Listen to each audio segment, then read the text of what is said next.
Next 9 news में आपका बहुत बहुत स्वागत है। मैं हूं आपके साथ अबरारुल हक रहमानी।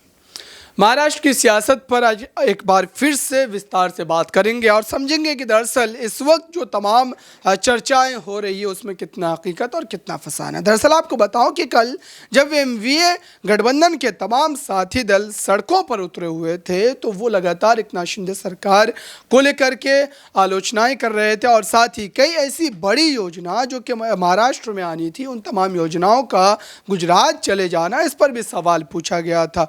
और ख़ास मुद्दा एक ये रहा कि भगत सिंह कोश्यारी ने जो बयान दिया था, शिवाजी महाराज से तुलना की थी आज के कई नेताओं को, जिस बयान पर उद्धव ठाकरे ने उनके इस्तीफे की भी मांग की और साथ ही ये कहा कि इन जैसा गवर्नर राज्यपाल महाराष्ट्र की जनता को नहीं चाहिए।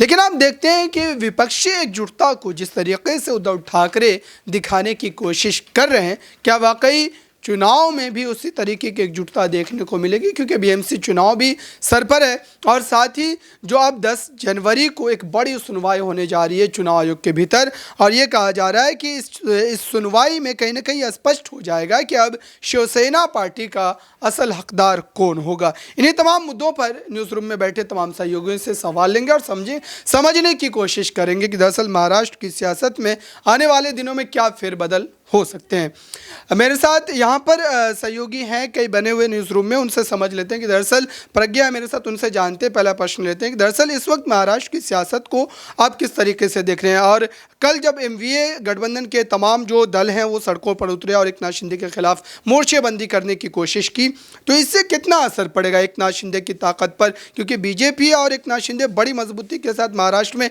अपनी सरकार को स्थापित किए हुए हैं।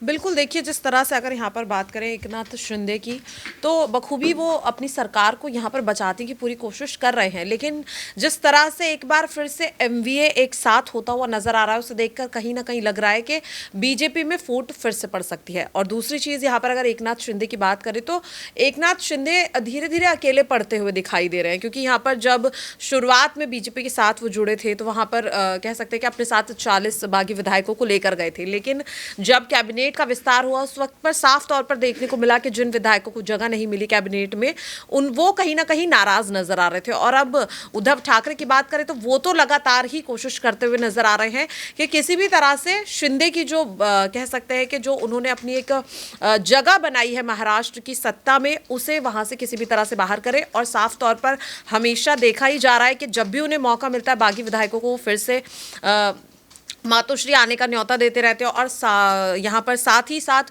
ये भी पूरी कोशिश कर रहे हैं कि कहीं ना कहीं जिस तरीके से एमवीए के फूट की बात सामने आई थी कि यहाँ पर शरद पवार अलग हो सकते हैं, कांग्रेस को लेकर भी इस तरीके की चीज़ें सामने आ रही थी।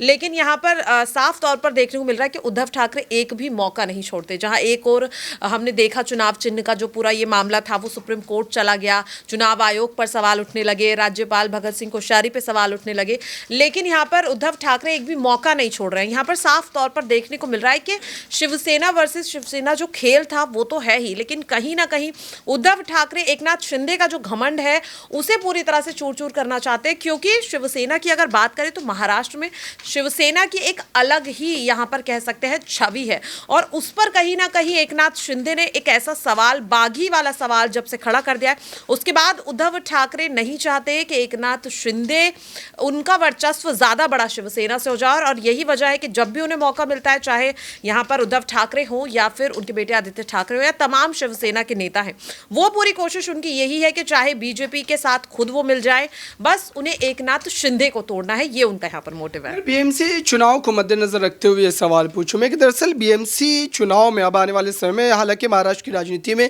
काफ़ी ज़्यादा उठापटक देखने को मिल रही है, उसके बावजूद भी क्या उद्धव ठाकरे अपनी पार्टी को उसी स्थिरता के साथ जो है बीएमसी में बनाए रख पाएगी? क्योंकि लगभग 30 वर्षों से शिवसेना पार्टी का दबदबा बना हुआ है और जाहिर सी बात है कि बीएमसी का काफ़ी महत्व माना जाता है महाराष्ट्र की राजनीति में। तो ऐसे में अगर इस बार एकनाथ शिंदे और बीजेपी मिलकर कोई बड़ा खेल कर देती है तो इसके क्या संकेत माने जाएंगे? क्या उद्धव ठाकरे की राजनीति पूरी तरीके से समाप्त होने के दहाने पर आ जाएगी? क्योंकि ये खेल काफ़ी ज़्यादा पेचीदा हो गया। सीटों के लिहाज से अगर बात की जाए तो मात्र 2 सीटों का अंतर है, शिवसेना पार्टी के पास 84 और बीजेपी के पास 82 है। तो ऐसे में आप क्या समझ रही हैं कि बीएमसी चुनाव में क्या बदलाव होने जा रहा है? बिल्कुल, देखिए बीएमसी चुनाव यही वजह है कि जो उद्धव ठाकरे हैं वो लगातार हमलावर होते हुए नजर आ रहे हैं, क्योंकि हम सभी ने देखा कि किस तरह से पहले 40 विधायक, उसके बाद 18 सांसदों को लेकर भी इस तरीके के कयास लगातार लगाए जाने लगे कि जिस तरह से शिंदे, या यूं कहे कि बीजेपी ने अपनी ऐसी रणनीति बनाई कि शिंदे को अपने साथ कर लिया और साथ ही शिवसेना के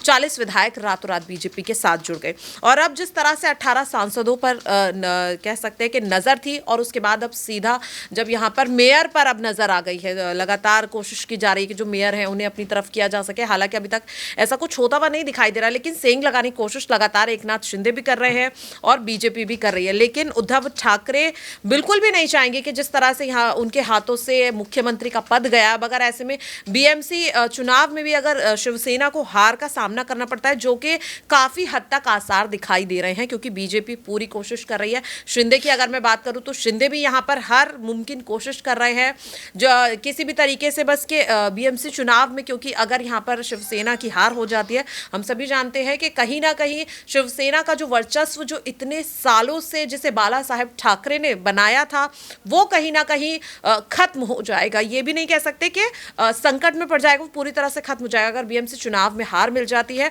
लेकिन हाँ, कांटे की टक्कर है, हो कुछ भी सकता है। लेकिन अगर जितना मैं इस चीज को, इस समीकरण को समझ पाई हूं, उससे देखकर कहीं ना कहीं लग रहा है कि उद्धव ठाकरे की जो बीएमसी चुनाव में सत्ता है वो जाती हुई नजर आ रही है। हालांकि बीजेपी और शिवसेना के बीच हमेशा इस तरीके की टक्कर देखने को मिली है, तो देखिए एंड वक्त तक कुछ भी हो सकता है, लेकिन जो आसार नजर आ रहे हैं उसकी वजह से कहीं ना कहीं उद्धव ठाकरे खतरे में नजर आ रहे हैं। प्रज्ञा की तमाम बातों से यही समझने को मिल रहा है कि दरअसल उद्धव ठाकरे के लिए राजनीतिक संकट तो ज़रूर है, लेकिन अभी जो ताकत उन्होंने दिखाई है कल सड़कों पर, क्या वही ताकत वो बीएमसी चुनाव में भी दिखा पाएंगे?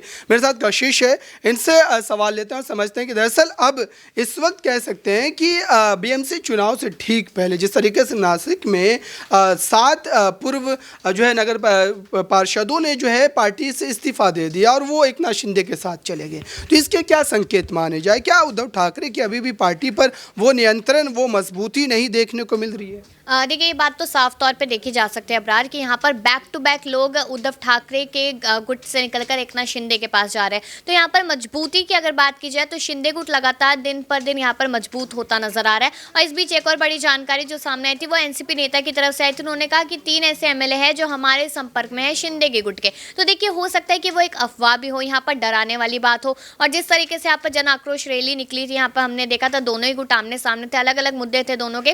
तो कहीं ना कहीं जो दिखाई दिया यहाँ पर कि कौन मजबूत है, उसमें यहाँ पर एकनाथ शिंदे का गुट ही नजर आता। फडणवीस के भी लगातार यहाँ पर बयान आते नजर आए। तो आप ये देखिए कि यहाँ पर भले ही एकनाथ शिंदे के पास पूरी तरीके से बहुमत है, लेकिन इंतजार तो यहाँ पर कोर्ट और चुनाव आयोग के फैसले का ही आखिरी में किया जाएगा कि आखिरकार वो लोग क्या बोलते हैं। यहाँ पर विरासत को मिलता है या फिर यहाँ पर बहुमत को मिलता है। देखिए, संविधान के हिसाब से देखा जाए तो बहुमत आगे है, लेकिन यहाँ पर अगर विरासत के हिसाब से देखा जाए तो उद्धव ठाकरे एक उम्मीद में यहाँ पर बैठे हुए हैं। बिल्कुल, यहाँ पर कहीं ना कहीं काफ़ी ज़्यादा पेचीदा मामला है, क्योंकि उद्धव ठाकरे को अगर अपनी उस राजनीतिक विरासत को बचाए रखना है और साथ ही महाराष्ट्र की सियासत में अपने उस वक़ार को बहाल रखना है, तो जाहिर सी बात है कि कड़ी मेहनत के साथ बीएमसी चुनाव में उतरना पड़ेगा, क्योंकि इस समय भी शिवसेना पार्टी में कई टूट की खबरें सुनने को मिल रही है। फिलहाल इस खास रिपोर्ट में बस इतना ही।